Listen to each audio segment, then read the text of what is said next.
meet again. I got to Albany in '69. I lived on campus at Colonial Quad in Hamilton Hall. I was raised during a time when the nuclear race between America and USSR, Romania, my country was a satellite of the USSR, was in full swing. Right around 1970, the Vietnam conflict was it was right over the edge of its peak. About the Vietnam War, it's another interesting memory I have, namely that I remember I was a small kid, and the first word I learned next to America was Vietnam War. The Vietnam War was presented like, sorry, but like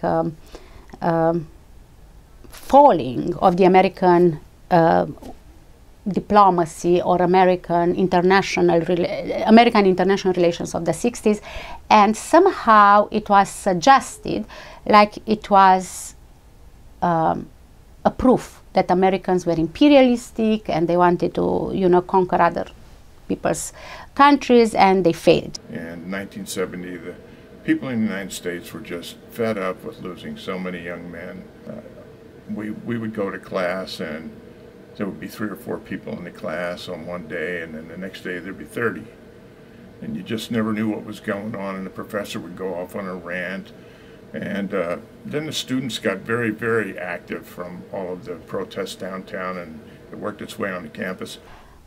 We never dared to express ourselves. We knew without words that it would be a bad idea to do what? To go and say, I don't like the Communist Party, or what? That I don't like the leader of the party, the president? No, it was impossible. It would have been not an easy way out from the college. You had to obey, as I said. You're subjected to follow what the party said, the line of the party. No. There was no chance to you know, share this discontent or possibly unhappiness with the politics. No, you had to be all the time happy about that. And they took over the president's office. And they didn't just take it over for an hour or two. They camped out. And it got to the point where the president couldn't get in or get out, pretty much shutting down the campus administratively. And then they started doing that in classrooms, and you couldn't go to a class without some disruption. And the administration declared a moratorium. I would love to know what the definition of that is, but it was like a big timeout. And if you were going to class, you know, and if you're in class and, well, I got to have these grades, because if you didn't keep your status as a student, you could get drafted and you'd end up in Vietnam. So there was a lot of turmoil there. So the university said, no problem, you don't have to go to classes, you'll pass. Well, what student doesn't love to hear that? Spring came, do you think you fell in love again? The sun has burnt out the blackness of your heart. You judge your next and you reason it was guarded. Spring came, so you think you fell in love again. You wanted to bring back to life those fleeting joys are full of surprise.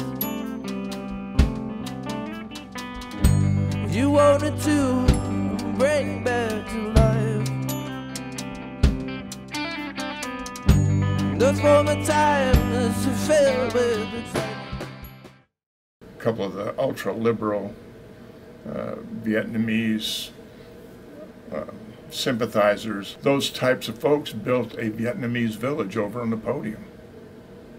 And they were handing out leaflets, you know, our soldiers are baby killers, and they're doing all of this manipulating of the message, so to speak.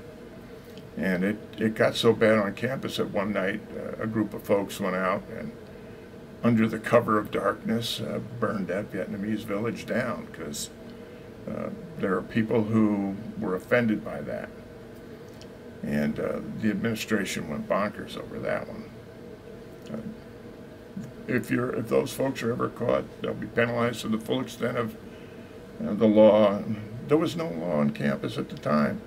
I would say that none of us was very keen on participating in these demonstrations because we thought deep down that they were fake and they were too organized. It was not really free speech. So that particular semester, I got full credit for everything, and I probably went in the semester's time. I might have attended 15 classes at best, and I don't mean 15 in one class. It might have been 3 here or 2 there because nobody was there. It was a very tense time, but also a fun time because I have to tell you that we had some of the best parties on campus at that time. I chuckle about that, and I'm still good friends with a lot of my Potter Club buddies. It wasn't an easy time. I wouldn't have wanted to be a school administrator at that time. And I don't know exactly how all the professors felt. Now I'm in that position. I'm thinking, oh man, how would I like to be trying to get something, pass on some knowledge to some students, and then have the administration say, you know what, you don't have to go to class if you don't want to. You're okay. You'll get credit. The early 70s were a real interesting time around here. Some serious parties, some serious demonstrations, not a whole lot of learning, but a lot of good people.